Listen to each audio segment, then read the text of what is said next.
નમસ્કાર. એનબીએન ન્યૂઝના જાણતા અજાણતા એપિસોડમાં આપનું સ્વાગત છે. ધૂળમાંથી ઉગેલી છે રોશની. રાષ્ટ્રપતિ બની છે આદિવાસીની દીકરી. સંગઠન, સંઘર્ષ અને શાંતિની છે મૂર્તિ.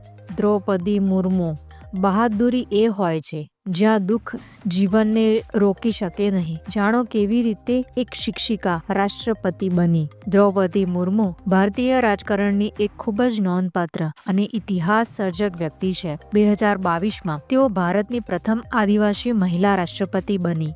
20 જૂન 1958 ઓડિશાના મયુરભંજ જિલ્લામાં સંથાલ જનજાતિ પરિવારમાં જન્મ થયો. તેમનો સમાજ આદિવાસી સંથાલ સમુદાયમાં ભારતમાં પછાત ગણાતા સામાજિક વર્ગમાંથી આવે છે. તેમણે ઓડિશા રાજ્યની રામદેવી વુમન્સ યુનિવર્સિટીમાંથી BA કર્યું. શિક્ષણ બાદ તેઓ શિક્ષિકા તરીકે પણ કાર્યરત રહ્યા હતા. તેમણે રામચરણ મુર્મુ સાથે લગ્ન કર્યા હતા. દુઃખદ રીતે તેમના પતિ અને 2 પુત્રોનું અવસાન થઈ ગયું.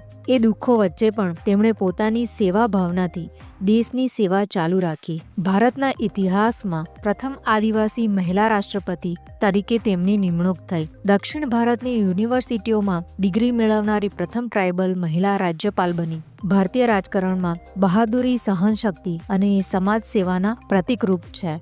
આજે તે માત્ર રાષ્ટ્રપતિ નથી, તે છે આશા અને આદરની પ્રતિમા. એક એવી આદિવાસી દીકરી જેને આખું ભારત રાષ્ટ્રની મા તરીકે નિહાળે છે. તો આવા જ નવા એપિસોડ સાથે મળતા રહીશું. ધન્યવાદ.